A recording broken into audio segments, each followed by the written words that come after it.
वृषे सप्तदशे भागे यस्य याम्यो अंशकद्वयात् विक्षेपोऽभ्यधिको भिन्द्याद् रोहिण्याः शकटं तु सः।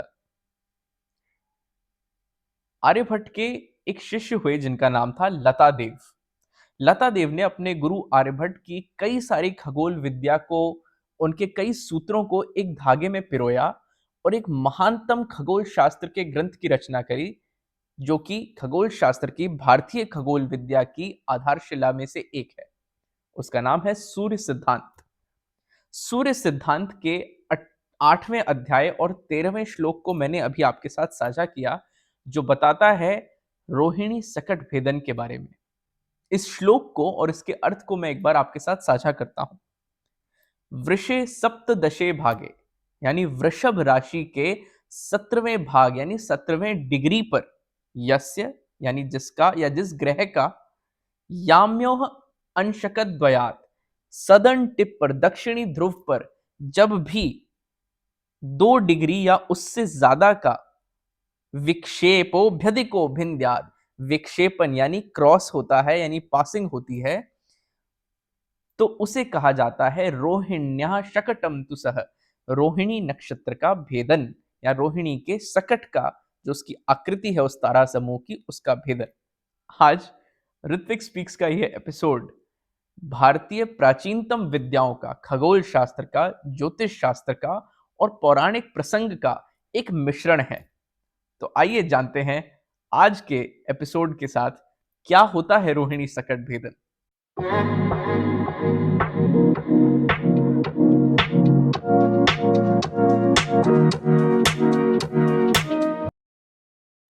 नमस्कार और ऋत्विक स्पीक्स यूट्यूब चैनल पर आप सभी का एक बार फिर से बहुत बहुत स्वागत।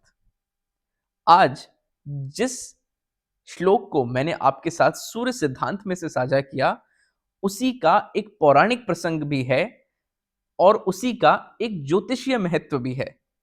तो आइए जानते हैं कि ये ऐसी क्या खगोलीय घटना है जिसका इन तीनों तरह से हमारे सांस्कृतिक में, हमारी संस्कृति में, हमारे सनातन धर्म में इतना महत्व है। रोहिणी सकट भेदन। देखिए, रोहिणी नक्षत्र जो है वह 27 नक्षत्रों में से एक ऐसा तारा समूह है जिसका उदय वृषभ राशि में 10 डिग्री से लेकर 23 डिग्री 20 तक उदय होता है। ज्योतिष शास्त्र के अनुसार इस नक्षत्र के स्वामी चंद्रमा होते हैं और पौराणिक कथाओं को यदि हम समझें तो उसमें यह बताया जाता है कि श्री कृष्ण का जन्म, भगवान का जन्म रोहिणी नक्षत्र में ही हुआ था। वृषभ राशि का आपने कभी सिंबल देखा हो तो उसमें एक बैल नजर आता है, यानी धरती से जुड़ा हुआ। यही वो समय भी होता है जब नए बीजारोपण का, ग्रीष्मकालीन जो जो भी फसल होती है उनका बीजारोपण भी करा जाता है। जो कथा, जो पौराणिक प्रसंग मैं आपके साथ आज साझा करूंगा, इसका ज्योतिषीय महत्व तो है ही, साथ ही साथ इस खगोलीय घटना का वराह मिहिर की बृहद संहिता में भी वर्णन मिलता है। कथा कुछ इस प्रकार है और यह कथा आपको स्कंद पुराण में भी मिलेगी, ब्रह्म पुराण में भी मिलेगी। एक बार कोसल राज की राजधानी अयोध्या में महाराजा दशरथ अपनी राजसभा में अपने राज्य के आने वाले समय के बारे में जिज्ञासु होते हैं। उनके मन में एक ऐसी जिज्ञासा होती है कि आने वाला समय मेरी प्रजा, मेरे इस राज्य के लिए, मेरी राजधानी के लिए किस प्रकार का रहेगा। तो वह अपने कुल गुरु महर्षि विश्वामित्र और उनके साथ साथ कुछ खगोल शास्त्री, कुछ दैवज्ञ यानी ज्योतिषियों को भी बुलाते हैं। तो वे सभी आकर एक गहरी चिंता महाराजा दशरथ के सामने व्यक्त करते हैं और कहते हैं कि हे राजन, आने वाले 12 वर्ष कोसल राज के लिए, अयोध्या राजधानी के लिए और आपकी प्रजा के लिए अत्यंत दुखदायी और कष्टदायी होंगे। तो राजा पूछते हैं ऐसा क्यों? तो जितने भी ये ऋषि थे और दैवज्ञ थे उन्होंने बताया कि ऐसा इसलिए क्योंकि शनि जो हैं वो रोहिणी सकट का भेदन करने जा रहे हैं। यानी कि शनि ग्रह जो हैं वो रोहिणी का जो ये सकट, यानी कि एक कार्ट, एक ठेला गाड़ी की तरह जो एक आकृति होती है रोहिणी नक्षत्र की, उसके भीतर से वही 2 डिग्री के अंतराल या उससे ज्यादा में प्रवेश कर जाएंगे और जब भी ऐसा होता है, ऐसा उन देवज्ञों ने, खगोल शास्त्रियों ने बताया, जब जब शनि रोहिणी सकट का भेदन करते हैं, तब तब उस जगह पर 12 वर्ष तक अकाल, महामारी, आंतरिक विद्रोह, बाहरी शत्रुओं का आक्रमण, इस प्रकार की विकराल घटनाएं घटित होती हैं। यानी कि वैसे तो रोहिणी नक्षत्र एक शुभ नक्षत्र है, एक अत्यंत शुभ नक्षत्र है, परंतु ऐसे समय में किसी भी ग्रह का इस प्रकार का, और खासकर शनि का आना जो है, वो उसके शुभ परिणामों को नष्ट कर सकता है। तो महाराजा दशरथ ने ज्यों ही यह बात सुनी, त्यों ही अपना रथ उठाया और उस रथ को लेकर गए तारामंडल में, आकाश में, ब्रह्मांड में, और जाकर उस रथ को वहीं रोक दिया जहां शनि खड़े थे। देखिए, अस्त्र शस्त्रों से सुसज्जित कई घोड़े लदे थे और जो आक्रमण के लिए तैयार थे। महाराजा दशरथ ने प्रत्यंचा भी अपने चढ़ा रखी थी, परंतु कोई भी आक्रमण करने से पहले महाराजा दशरथ क्या करते हैं? इक्ष्वाकु वंशज जो हैं, वह विनम्रता के धर्म का पालन करते हैं।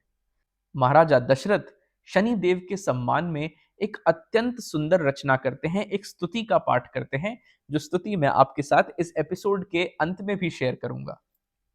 परंतु विनम्रता पूर्वक राजा दशरथ बोलते हैं, प्रसन्नो यदि में सौरे एकश्चास्तु वरः परः। हे सूर्यपुत्र, मैं आपसे भिक्षा मांगने आया हूं, एक वर मुझे प्रदान करें। रोहिणीं भेदयित्वा तु न गंतव्यं कदाचन, सरितः सागरायावद् द्यावच्चंद्रार्कमेदिनी। हे सूर्यपुत्र, तब तक रोहिणी नक्षत्र का ना भेदन करें जब तक इस ब्रह्मांड में नदियां, सागर, चंद्रमा, सूर्य और ये पृथ्वी विद्यमान हैं। याचितम तु महासौरे नान्यम इच्छाम्यप्यहम्। हे महासौर्य, हे महान सूर्यपुत्र, मेरी और कोई भी इच्छा नहीं है, केवल यह वर मुझे प्रदान करें। तो जब इतनी विनम्रता से, इतने भक्ति भाव से शनि के सामने महाराजा दशरथ यह स्तुति करते हैं और यह वर मांगते हैं, तो प्रत्युत्तर में शनि क्या कहते हैं? एवमस्तु एवमस्तु शनि प्रोक्तम वर लब्ध्वा तु शाश्वतम। एक शाश्वत वर प्रदान करते हैं। परंतु यह कथा यहीं खत्म नहीं होती। शनि महाराजा दशरथ की अद्भुत स्तुति और उनके विनम्र भाव से इतने प्रसन्न हुए कि हालांकि महाराजा दशरथ इतने में संतुष्ट थे। प्राप्य एवं तु वरम राजा कृतकृत्यो भवत्तदा। राजा जो हैं वो संतुष्ट हो गए, परंतु शनि आगे बोले, पुनरेवा ब्रवीतुष्टो वरम वरम सुव्रत। अर्थात, हे सुव्रत पाने वाले राजन, मैं तुमसे अति प्रसन्न हूं, कुछ और वर भी मांगो। पुनः एक बार आग्रह करते हैं। तो महाराजा दशरथ, जिनका चरित्र श्री रामचरितमानस में गोस्वामी तुलसीदास जी ने बड़ी बखूबी बताया है, अवधपुरी रघुकुल मुनि राव, वेद विदित तेहि दशरथ नाव। यानी अयोध्या के रघुकुल शिरोमणि, जिनका सभी वेदों में वर्णन मिलता है, ऐसे महाराजा दशरथ रहते हैं। और उनका चरित्र किस प्रकार है? धर्म धुरंधर गुण निधि ज्ञानी। धर्म धुरंधर गुण निधि ज्ञानी। धर्म धुरंधर हैं, धर्म का पालन करते हैं, गुणों के निधान हैं, गुण निधि हैं, और अत्यंत ज्ञानी हैं। हृदय भगति भति सारंग पानी। और जिनके हृदय में हमेशा, हृदय में, मन में, चित्त में हमेशा सारंग धनुषधारी भगवान नारायण का वास है। तो इस प्रकार के महाराजा दशरथ शनि के दोबारा आग्रह करने पर अपने कुलवंश, अपने परिवार के लिए नहीं, अपितु अपने छोटे से राज्य के लिए भी नहीं, परंतु समस्त प्रजा, समस्त भारतवर्ष के लिए कलिकाल तक एक ऐसा वर मांगते हैं जिसका वर्णन कुछ इस प्रकार है। प्रसन्नो यदि मे सौरे वरम देहि ममेप्सितम, अद्य प्रभृति पिंगाक्ष पीड़ा दया न कस्यचित। हे महान सूर्यपुत्र, यदि आप प्रसन्न हैं तो मेरी इच्छा अनुरूप एक वर प्रदान करें। हे पिंगाक्ष, यानी हे भूरे नयन वाले, आज से इस धरती पर, इस भारतवर्ष में कभी किसी को भी पीड़ा न प्रदान करें। देखिए, एक बार तो एक शाश्वत वर पा चुके हैं, परंतु एक बार फिर समस्त भारतवर्ष का कलिकाल तक, कई कई पीढ़ियों तक उन्होंने एक ऐसा वर मांगा कि शनि उनकी भक्ति से, उनकी विनम्रता से और उनके धर्म और न्याय के पालन से इतने प्रसन्न हुए कि आज तक, और इसका आप खगोल शास्त्र में, बृहद संहिता में या सूर्य सिद्धांत में और वर्तमान में भी आप इसको यदि सर्च करते हैं और इस बारे में पढ़ते हैं, तो शनि एक ऐसे ग्रह हैं जो वृषभ राशि में 17वें डिग्री से, जब से इस रोहिणी शकट का जो भेदन की जो क्रिया बताई गई है, कभी भी ऐसा नहीं करते। हमेशा 0 डिग्री या उससे पहले ही चल चल देते हैं। कभी भी शनि जो है वो रोहिणी नक्षत्र के इस शकट का भेदन नहीं करते। तो आपने देखा कि किस प्रकार एक खगोलीय घटना है, उसके पीछे एक पौराणिक, एक आध्यात्मिक प्रसंग भी है और जिसका ज्योतिष में भी हमें प्रमाण मिलता है। और ये केवल भ्रांतियां हैं कि शनि ऐसे परेशान करते हैं, ऐसे कष्ट देते हैं। दरअसल सच्चाई तो यह है कि शनि किसी को कष्ट प्रदान नहीं करते, अपितु कर्म के फल प्रदान करते हैं। अच्छे कर्म तो अच्छे फल, बुरे कर्म तो प्रतिकूल परिणाम। तो इस प्रकार हमने जाना कि किस प्रकार महाराजा दशरथ चक्रवर्ती सम्राट कहलाए जाते थे। तो आइए एक बार पुनः उनका स्मरण करते हैं और दशरथ कृत शनि स्तोत्र का साथ में पाठ करते हैं, शनि देव की स्तुति करते हैं। नमः कृष्णाय नीलाय शितिकंठ निभाय च, नमः कालाग्निरूपाय कृतांताय च वै नमः। नमो निर्मांस देहाय दीर्घश्म सुजटाय च, नमो विशाल नेत्राय शुष्कोदर भयाकृते। नमः पुष्कल गात्राय स्थूल रोमणेथ वै नमः। नमो दीर्घाय शुष्काय कालदंष्ट्र नमोस्तुते। नमस्ते कोटराक्षाय दुर्नरीक्षाय वै नमः। नमो घोराय रौद्राय भीषणाय कपालिने। नमस्ते सर्वभक्षाय बलिमुख नमोस्तुते। सूर्यपुत्र नमस्तेस्तु भास्करे भयदाय च। अधोदृष्टे नमस्तेस्तु संवर्तक नमोस्तुते।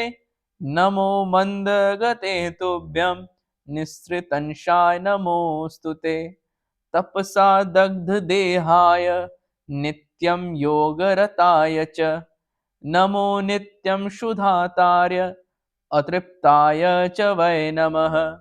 ज्ञानचक्षुर्नमस्तेस्तु कश्यपात्मजसूनवे। तुष्टो ददासि वैराज्यं रुष्टो हरसि तत्क्षणात्। देवासुरमनुष्याश्च सिद्धविद्याधरोरगाः त्वया विलोकिताः सर्वे नाशं यान्ति समूलतः। प्रसाद कुरु मे सौरे वरदो भव भास्करे। एवं स्तुतस्तदा सौरिर्ग्रहराजो महाबलः। बोलिए श्री रामचंद्र भगवान की जय। बोलिए चक्रवर्ती सम्राट महाराजा दशरथ की जय। ऋत्विक स्पीक्स पर इसी प्रकार आध्यात्मिक प्रसंग और भारतीय संस्कृति से जुड़ी हुई इन कथाओं का यह क्रम जारी रहेगा। नमस्कार।